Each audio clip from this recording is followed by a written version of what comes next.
Okay चलिए, तो भाई अभी स्टेट्स ऑफ मैटर में गैसियस स्टेट पूरा कंप्लीट हो चुका है हमारा। ओके लास्ट पार्ट में हमने देखा कि किस तरह से गैस को लिक्विड में कन्वर्ट कराया जाता है। तो अब अगर लिक्विड में कन्वर्ट आप करा चुके हो तो अभी आपकी जवाबदारी बनती है कि आप लिक्विड को भी समझो, राइट। तो अभी आगे बात करेंगे about the liquid state and some of the very important properties of the liquids. वही आपको इस क्लास के अंदर करना है, राइट। तो चलिए पहले लिक्विड स्टेट के कुछ कॉमन प्रॉपर्टीज लिखते हैं बच्चों। Some general property of the liquid state, जैसे कि very first intermolecular forces are stronger compare to the solid gas. Intermolecular forces stronger compare to the gas,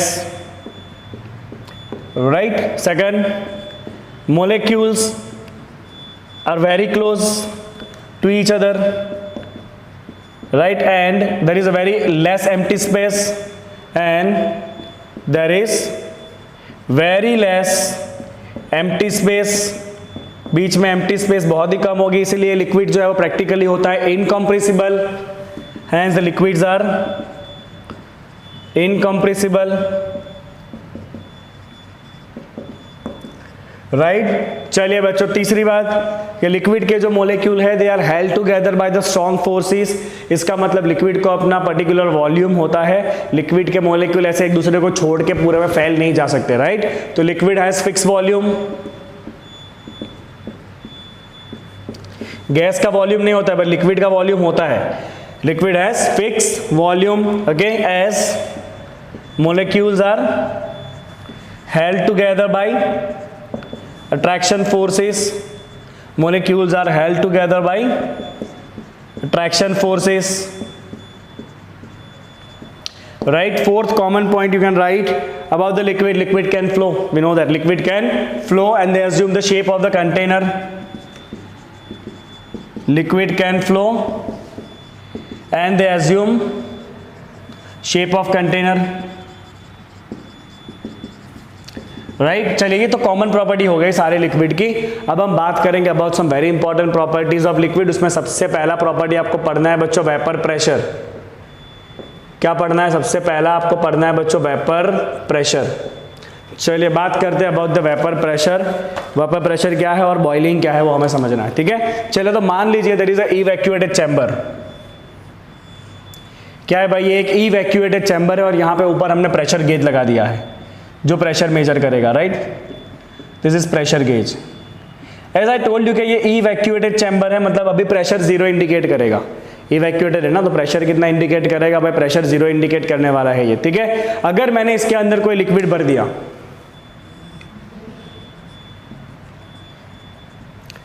right. Now we know that liquid evaporate at any temperature. Liquid का किसी भी temperature पे evaporation होता है, आपको पता होगा। आपके घर पे जब पोछा मारा जाता है ना, राइट, तो थोड़ी देर में पानी सारा सूख जाता है। कहाँ गया पानी? उड़ गया, इवोपरेट हो गया। तो क्या पानी को आपने 100 डिग्री गर्म करके पोछा मारा था? नहीं ना, वो तो नॉर्मल टेम्परेचर पे ही था, टैप वाटर, राइट। तो लिक्विड जो है वो किसी भी टेम्परेचर पे इवोपरेट होता रहता है। तो ये जो लिक्विड है वो धीरे धीरे क्या होता रहेगा? इवोपरेट होता रहेगा, राइट। जैसे जैसे ये इवोपरेट होगा वैसे वैसे ऊपर वेपर जमा होती जाएगी। वेपर जमा होने की वजह से ये प्रेशर धीरे धीरे बढ़ता हुआ दिखेगा आपको, राइट। प्रेशर धीरे धीरे आपको बढ़ता हुआ दिखेगा, राइट। तो जो आपका लिक्विड है वो होगा इवोपरेट, और ये क्या बनाएगा? वेपर बनाएगा, right. But right now you can see the container is close, that means vapour are not allowed to go anywhere. तो ये वेपर जैसे धीरे धीरे बढ़ेगा, वेपर वापस ये सरफेस के कांटेक्ट में आएगा और सरफेस क्या करेगा? उसको वापस अपने साथ लिक्विड फॉर्म में कन्वर्ट कर देगा। तो ये अपोजिट प्रोसेस हुआ बच्चों, that process is condensation. Vapour वापस कंडेंस हो गया, राइट। मतलब स्टार्टिंग में क्या होगा? धीरे धीरे प्रेशर बढ़ेगा, and at some time you will see pressure will become constant. एक ऐसा पॉइंट आएगा उसके बाद प्रेशर बदलना बंद हो जाएगा, प्रेशर कांस्टेंट हो जाएगा, राइट। प्रेशर कैसा हो जाएगा? एक टाइम के बाद बच्चा लोग कांस्टेंट हो जाएगा। तो मैं यहां पे लिखूंगा कि if liquid is filled in evacuated chamber, okay, pressure rise due to evaporation of liquid, pressure rise due to evaporation of the liquid, and that pressure will become constant after some time, and this pressure become constant after some time. Okay, constant कब होगा पता है बच्चों? Constant तब होगा जब ये evaporation का रेट और कंडेंसेशन का रेट सेम हो जाए, राइट मतलब जितना वेपर बनेगा उतना ही वेपर वापस कंडेंस होना चालू हो जाएगा, तो ऊपर का जो वेपर कंटेंट है वो फिक्स हो जाएगा फिर, राइट जितना इनपुट होगा उतना ही आउटपुट होना चालू हो जाएगा, तो फिर नेट बैलेंस हो जाएगा सब कुछ, right. And when you will achieve this particular state, जब ये स्टेट आप अचीव कर लोगे ना बच्चों, तब ऊपर का प्रेशर कांस्टेंट हो गया, और उस स्टेट में जो भी ऊपर वेपर जमा है वो वेपर जितना प्रेशर एक्सर्ट करेगा उसे कहते हैं वेपर प्रेशर, राइट। तो मैं यहां पे लिखूंगा बच्चों वेपर प्रेशर का definition. Vapour pressure, it is a pressure exerted by vapour on surface of liquid when there is equilibrium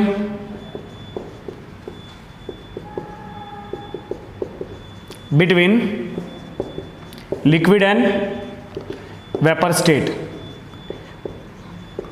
right ये लिक्विड स्टेट और वेपर स्टेट जब एक दूसरे के साथ इक्विलिब्रियम में आ जाएंगे, तब जो भी ऊपर वेपर बना है वो वेपर जितना प्रेशर एक्सर्ट करेगा ना, उस प्रेशर को हम कहते हैं बच्चों वेपर प्रेशर।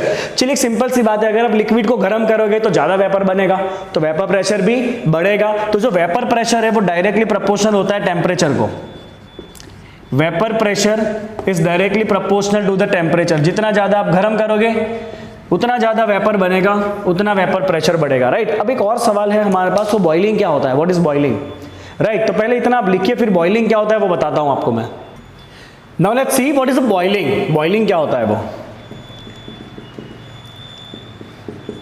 राइट। तो बॉइलिंग का मतलब है बच्चों free expansion of the vapour in atmosphere. क्या है बॉइलिंग? बॉइलिंग का मतलब है free expansion of the vapour in atmosphere, right. अब जो वेपर बन रहा है बच्चों, वेपर का प्रेशर एटमॉस्फेरिक प्रेशर से कम होगा, तो वेपर जो बने हैं ना वो बेचारे एक्सपांड नहीं हो पाएंगे, क्योंकि बाहर का प्रेशर ज्यादा है, वेपर का प्रेशर कम है। बट जब ये वेपर फ्रीली एक्सपांड हो पाएंगे ना एटमॉस्फेयर में जाके, that is called as boiling. और ये तभी होगा जब वेपर का प्रेशर और एटमॉस्फेरिक प्रेशर सेम हो जाए। अगर वेपर और एटमॉस्फेरिक प्रेशर सेम है ना, तो समझ लो बच्चों के क्या होने वाला है, बॉइलिंग होने वाला है, right. So boiling is a situation when vapour pressure become equal to atmospheric pressure, right. जब एटमॉस्फेयर का प्रेशर और वेपर प्रेशर सेम हो जाएगा ना, तब ये इवैपोरेशन जो है ना वो खाली सरफेस से नहीं होगा, तब वो इवैपोरेशन पूरे बल्क में से होना चालू हो जाएगा, पूरे बल्क में से। अभी तो इवैपोरेशन खाली सरफेस से होता है, बट जब atmospheric pressure and vapour pressure same हो जाएगा ना, तब इवैपोरेशन पूरे बॉडी में से होना चालू कर देगा, right. Okay, then evaporation take place from entire bulk of liquid, which is called boiling, right। तो बॉइलिंग के लिए आपको एक ही काम करना है बच्चों, वेपर का प्रेशर आपको बाहर के प्रेशर जितना करना है, अपने आप तो होगा नहीं, आपको लिक्विड को गर्म करना पड़ेगा, राइट। तो जिस टेम्परेचर पे एटमॉस्फेयर का pressure and vapour pressure same हो जाएगा, उस टेम्परेचर को कहेंगे boiling point of liquid. Definition आया बच्चों बॉइलिंग पॉइंट का। तो बॉइलिंग पॉइंट मतलब वो temperature at which vapor pressure of liquid become equal to atmospheric pressure. Vapor pressure of liquid become equal to atmospheric pressure, right. Okay, अभी दो type के boiling point होते हैं बच्चों, एक होता है स्टैंडर्ड बॉइलिंग पॉइंट, दूसरा होता है नॉर्मल बॉइलिंग पॉइंट। तो नॉर्मल बॉइलिंग पॉइंट की अगर आप बात करोगे ना, तो नॉर्मल बॉइलिंग पॉइंट के लिए आपको वेपर प्रेशर जो है ना वो करना पड़ेगा 1 atmosphere. Okay, and when it is a case of standard boiling point, तो आपको वेपर प्रेशर करना है बच्चों 1 बार। अगर आपको वेपर प्रेशर 1 बार करना है, राइट, मतलब अगर आप एटमॉस्फेरिक प्रेशर 1 बार कंसीडर करोगे तो उसको कहेंगे स्टैंडर्ड बॉइलिंग पॉइंट, और अगर आप एटमॉस्फेरिक प्रेशर 1 atm कंसीडर करोगे तो जो आपको गर्म करना पड़ेगा that is your normal boiling point, right, okay. और 1 याद रखना बच्चों, नॉर्मल बॉइलिंग पॉइंट अगर आप वाटर की बात करोगे ना, राइट, अगर आप वाटर की बात करोगे तो वाटर का जो नॉर्मल बॉइलिंग पॉइंट है ना, वाटर का नॉर्मल बॉइलिंग पॉइंट है 100 डिग्री सेल्सियस, और वाटर का स्टैंडर्ड बॉइलिंग पॉइंट है समवॉट 99.6 डिग्री सेल्सियस, राइट। तो याद रखना बच्चों, सिंपल डेटा है बट इंपॉर्टेंट है। नॉर्मल बॉइलिंग पॉइंट पानी का 100 डिग्री है, right, and standard boiling point है 1 बार के ऊपर पानी का बॉइलिंग पॉइंट है 99.6 डिग्री सेल्सियस, राइट। अब एक सिंपल से बात सोचो बच्चों, हाई एल्टीट्यूड के ऊपर आप प्रेशर कुकर के बिना खाना नहीं पका सकते हो। Why is it difficult to cook the food at high altitude? बोलो, why is it difficult?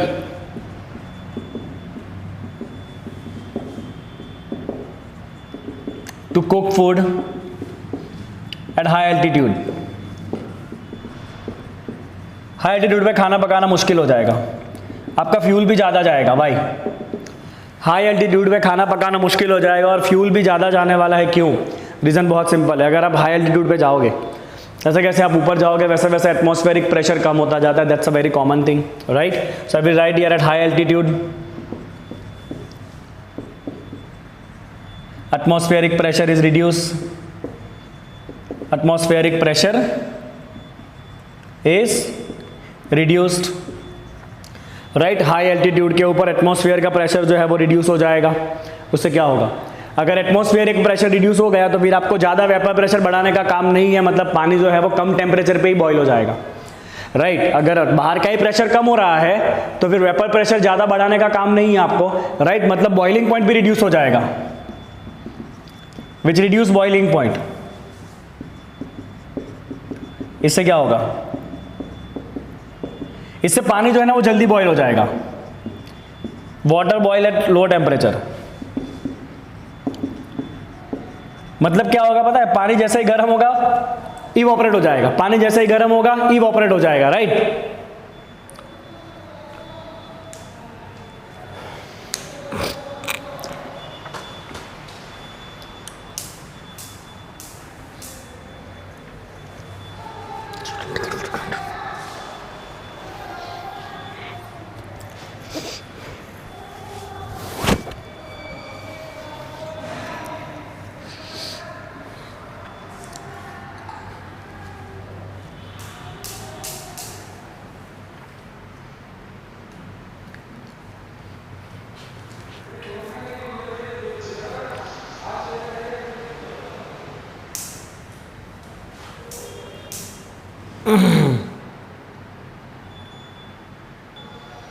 Right, so what I told कि हाई एल्टीट्यूड के ऊपर बाहर का प्रेशर कम हो जाएगा, उसकी वजह से बॉइलिंग पॉइंट भी कम हो जाएगा, मतलब पानी लो टेम्परेचर पे ही बॉईल हो जाएगा, मतलब आपको इतना टेम्परेचर ही नहीं मिल पाएगा। हमें खाना पकाने के लिए गर्म पानी चाहिए होता है, स्टीम नहीं चाहिए होता है, राइट। तो हमें गर्म पानी चाहिए बच्चों खाना पकाने के लिए, बट होगा क्या? जैसे ही आप पानी को गर्म करोगे वो तो बॉईल हो जाएगा, राइट। तो इसीलिए हाई एल्टीट्यूड पे खाना पकाना मुश्किल होता है, बिकॉज पानी जल्दी बॉईल हो जाता है। तो अगर आप चाहते हो खाना अच्छे से पकाना तो आपको यूज़ करना है pressure cooker, hence pressure cooker is used. इससे क्या होगा? तो प्रेशर कुकर क्या करेगा बच्चों? प्रेशर कुकर जो है वो ऊपर वेपर को जमा करेगा, राइट, जिससे पानी के सरफेस के ऊपर का जो प्रेशर है वो बढ़ जाएगा, राइट। तो पानी के लिए जो आजू बाजू का टेम्परेचर है वो बढ़ गया, प्रेशर बढ़ गया, राइट, बिकॉज ऊपर वेपर जमा है, okay. And if the pressure of the vapour is increasing तो अल्टीमेटली पानी जो है वो इतना इजीली बॉईल होने वाला नहीं है, क्योंकि ऊपर ऑलरेडी प्रेशर वाली वेपर है, तो पानी इतना इजीली बॉईल नहीं होगा। मतलब आप पानी को और ज़्यादा टेम्परेचर पर गर्म कर सकते हो और खाना इजीली आप पका सकते हो। इसीलिए हम फटाफट खाना पकाने के लिए भी प्रेशर कुकर यूज़ करते हैं, क्योंकि प्रेशर कुकर वेपर को एस्केप नहीं होने देगा, वेपर ऊपर ही जमा रहेगी ताकि पानी के सरफेस के ऊपर का प्रेशर बढ़े, राइट। इससे पानी का बॉइलिंग पॉइंट भी बढ़ेगा, मतलब प्रेशर कुकर में पानी 100 डिग्री से ज़्यादा टेम्परेचर पे होता है, राइट। कभी आप प्रेशर कुकर के अंदर खाली पानी गर्म करने रखना, बाहर निकालना उसको देखना उसका टेम्परेचर 100 से ज़्यादा होगा तो भी वो पानी लिक्विड स्टेट में ही होगा। अब बाहर निकलते ही फटाफट वो इवोपरेट होना चालू हो जाएगा, वो अलग बात है, okay, this is a very important thing about the vapour pressure. एक और बात ध्यान रखना बच्चों, कभी भी क्लोज कंटेनर के अंदर बॉइलिंग नहीं हो सकता। It is impossible to boil liquid in close container. It is impossible to boil the liquid in close container, right. क्योंकि हो गया क्या बच्चों, जैसे ही वेपर बनेगा, राइट, धीरे धीरे वेपर ऊपर जमा होता जाएगा। ऊपर वेपर का डेंसिटी बढ़ेगा तो नीचे जो लिक्विड है उसका डेंसिटी कम हो जाएगा, क्योंकि वेपर कहाँ से बना, लिक्विड से ही बना है ना। तो लिक्विड का अगर डेंसिटी कम हो गया तो लिक्विड एक्सपांड हो जाएगा।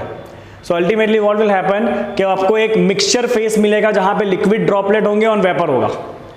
There will be a mixture state of the liquid droplets and vapour if you using the close container. तो क्लोज कंटेनर में कभी भी आप बॉइलिंग नहीं कर सकते हो, ये बात ध्यान रखना है आपको, राइट। ओके, तो ये हो गया बच्चों each and every important data about the vapour pressure. Okay, अभी नेक्स्ट आपका जो प्रॉपर्टी आएगा that is about the surface tension, but उसके पहले आप ये कॉपी करो फटाफट। Okay, so let's talk about the second property of the liquid, that is surface tension. And this surface tension is denoted by symbol gamma. Okay, there are some questions. First, we'll have to think about that question, and फिर हम देखेंगे surface tension है क्या.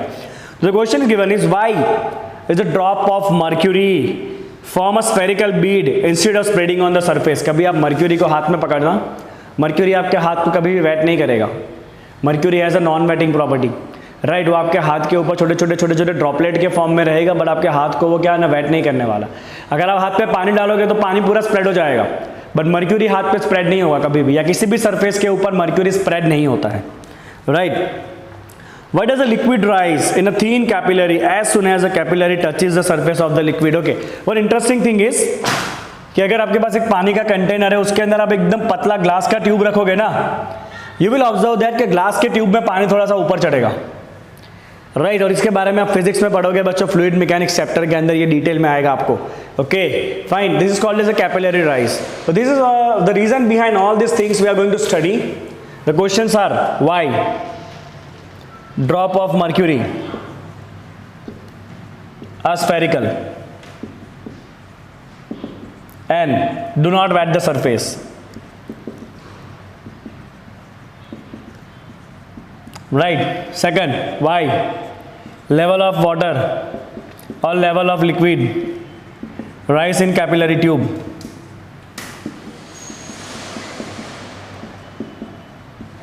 Right. Why the droplet of water assumes spherical shape? जब बारिश गिरती है ना तो वाटर का शेप देखना है in the form of a spherical shape. Okay. Why water droplets assume spherical shape?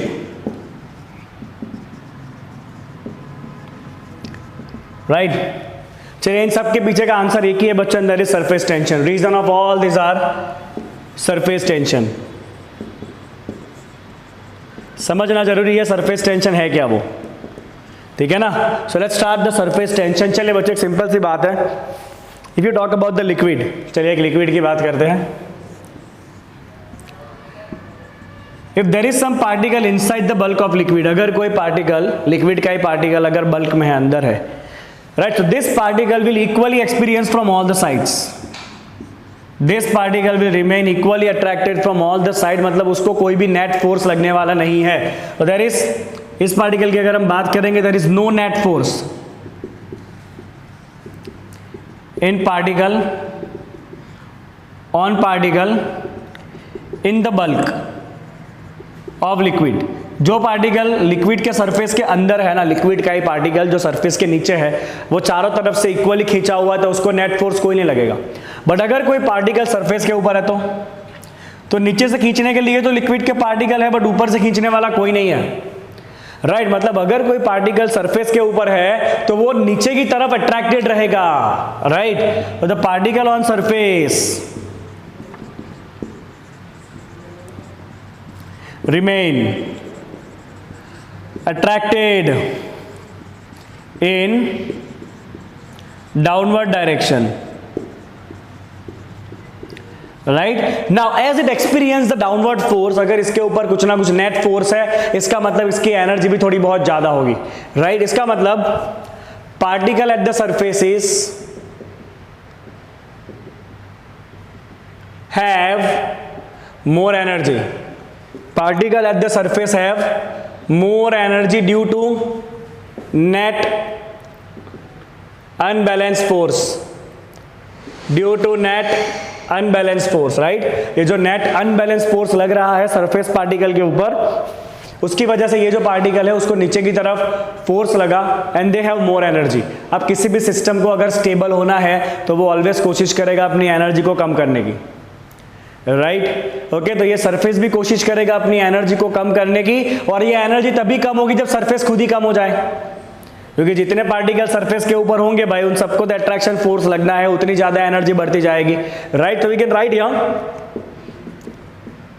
To stabilization surface try to minimize its area.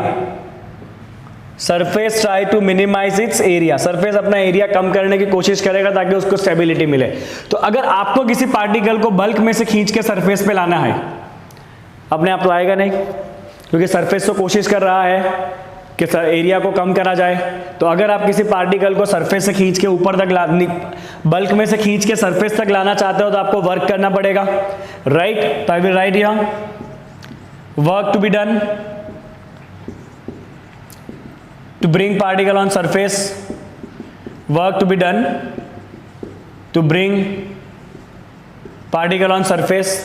Okay fine. तो अगर आपको किसी पार्टिकल को सरफेस तक लाके सरफेस का एरिया अगर यूनिट जितना बढ़ाना है, कितना बढ़ाना है सरफेस का एरिया, अगर आपको यूनिट जितना बढ़ाना है तो उसके लिए आपको जो वर्क करना पड़ेगा ना, वो वर्क को हम कहते हैं सरफेस टेंशन, राइट? तो मैं यहां पे डिफाइन करूंगा सरफेस टेंशन को. दिस इज एनर्जी स्टोर्ड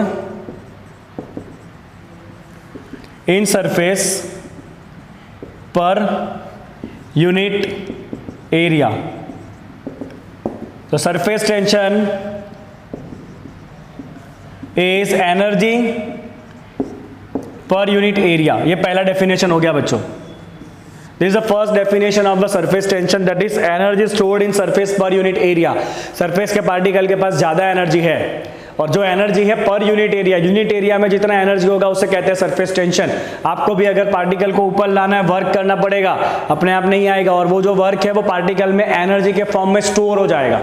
आपने जो वर्क किया वो पार्टिकल के अंदर एनर्जी के फॉर्म में स्टोर हो जाएगा, और जो एनर्जी स्टोर हुआ यूनिट एरिया में उसे कहते हैं सरफेस टेंशन. तो यहां से आपका यूनिट बन जाएगा बच्चों energy by area, joule per metre square, joule per metre square. ये पहला आपका यूनिट बन गया, राइट? चलिए एक दूसरा डेफिनेशन है बच्चों, सेकंड डेफिनेशन है, it is a force per unit length. Force per unit length perpendicular to the line drawn at surface. Okay, तो मैं आपको समझाता हूं ये है क्या, बट पहले एक और डेफिनेशन देख लेते हैं बच्चों. Surface tension is force per unit length, that is force by length.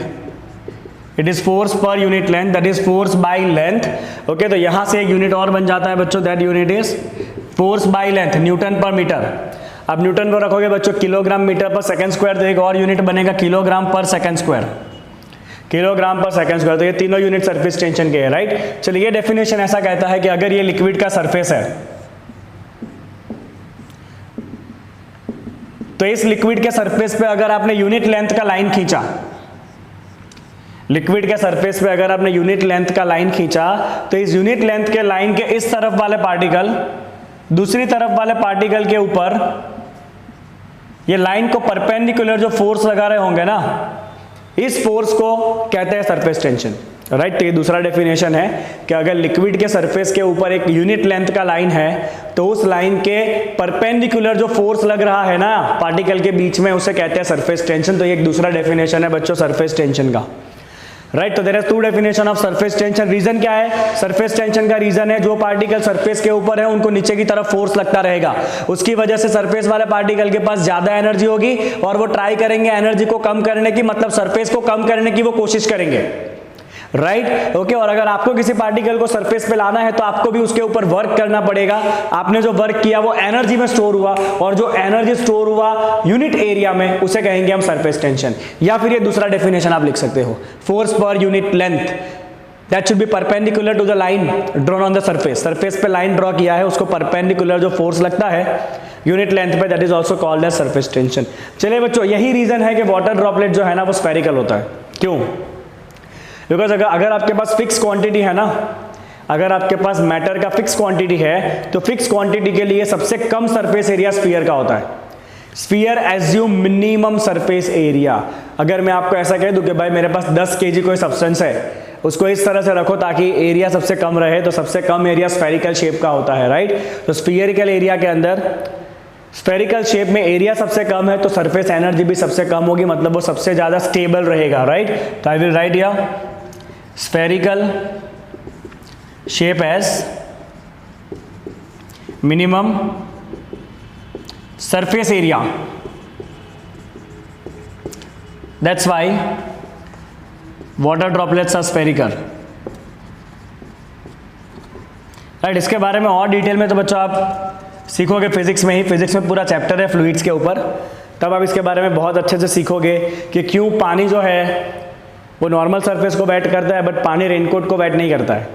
Similarly lotus का जो फ्लावर है उसको भी पानी वेट नहीं करता है। तो ये सब चीज़ें आप डिटेल में सीखोगे फिजिक्स में। अभी आपको डेफिनेशन काम का है खाली, तो आप ये लिखिए फटाफट। चलिए, तो मैंने जो आपको पॉइंट बताया, spherical shape as minimum surface area, hence water droplets are spherical. But अगर आप ग्रेविटी वाले स्पेस में बात करोगे तो ड्यू टू द ग्रेविटी वो शेप ऐसा होता है, ग्रेविटी की इफेक्ट की वजह से। बट अगर ग्रेविटी फ्री सरफेस है ना, या ग्रेविटी फ्री अगर एरिया स्पेस है, तो वहां पे आपका वाटर ड्रॉपलेट जो है ना वो परफेक्टली स्फेरिकल रहता है, राइट। एक और बात बच्चों, जैसे ही अगर आप किसी मॉइस्ट, अगर आप ग्रेन होते हैं ना, ग्रेन छोटे छोटे, अगर आप ग्रेन को मॉइस्ट करोगे ना, गीले करोगे ना, तो यू विल सी एक दूसरे के साथ चिपक जाएंगे वो।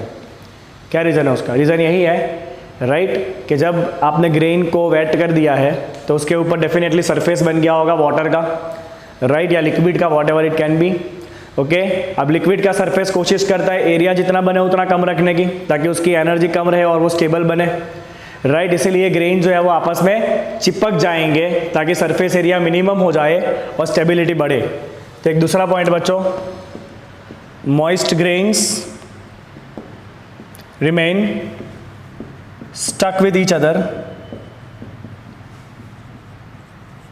To minimise the surface area.